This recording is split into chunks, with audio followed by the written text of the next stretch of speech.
जब कोई शिकारी मादा कंगारू पर हमला करता है तो मादा अपने बच्चे को पेट की थैली से निकालकर वहीं छोड़ देती है और खुद भाग जाती है। लेकिन आखिर मादा कंगारू ऐसा क्यों करती है? क्या वो जानबूझकर बच्चे को छोड़ देती है? और जो बच्चा छोड़ दिया जाता है उसका क्या होता है? क्या माँ बाद में वापस आकर उसे ले जाती है? आज हम आपको कंगारू की इस हैरान कर देने वाली हरकत के पीछे का पूरा राज बताने वाले हैं। सबसे पहले मादा कंगारू के कुछ ऐसे सीक्रेट जान लेते हैं जो आपको हिला कर रख देंगे। मादा कंगारू की गर्भावस्था सिर्फ 30 से 36 दिन की होती है। इतने कम समय बाद वो सिर्फ एक मूंगफली जितने छोटे बच्चे को जन्म देती है। वो बच्चा सिर्फ 2 सेंटीमीटर लंबा और 1 से 2 ग्राम वजन का होता है। जन्म के तुरंत बाद वो नवजात बच्चा अपनी माँ के शरीर को पकड़ते पकड़ते उसके पाउच यानी थैली में चला जाता है।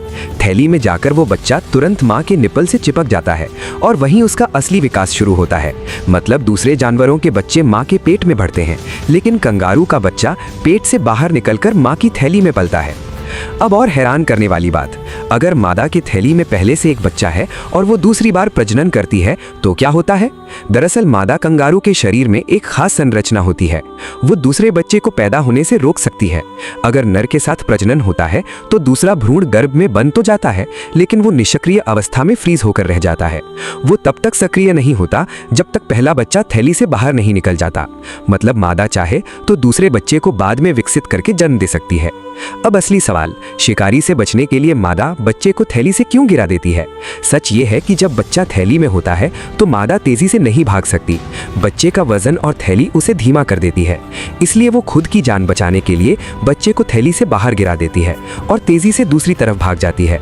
कभी कभी बच्चे की जान बचाने के लिए भी ये करती है। छोड़ा हुआ बच्चा छोटा होने की वजह से ठीक से भाग नहीं पाता। कभी कभी शिकारी उसे पकड़ लेता है और वो मर जाता है। लेकिन अगर बच्चा भागने लायक हो तो वो तेजी से भागकर बचाता है, या फिर वो जमीन पर गिरते ही बिना हिले डुले घास या झाड़ियों में छुप जाता है। अब सबसे दिल छू लेने वाली बात, अगर मादा शिकारी से बचाती है और लगता है कि खतरा टल गया है तो वो बार बार पीछे मुड़कर देखती है। अगर उसे लगता है कि बच्चा पास ही है और जिंदा है तो वो वापस लौटती है। घास और झाड़ियों को सूंघते हुए बच्चे को ढूंढती है। बच्चा मिल जाए तो उसे प्यार से थैली में वापस रख लेती है। लेकिन अगर बच्चा मर चुका होता है या नहीं मिलता तो मादा बहुत दुख और दर्द के साथ उस हादसे को भूलकर मजबूरन आगे बढ़ जाती है। तो दोस्तों, मादा कंगारू बच्चे को जानबूझकर नहीं छोड़ती, ये उसकी मजबूरी है। वो दोनों की जान बचाने की कोशिश करती है। प्रकृति ने कंगारू को इस खास तरीके से बनाया है ताकि वो जंगल में टिक सके।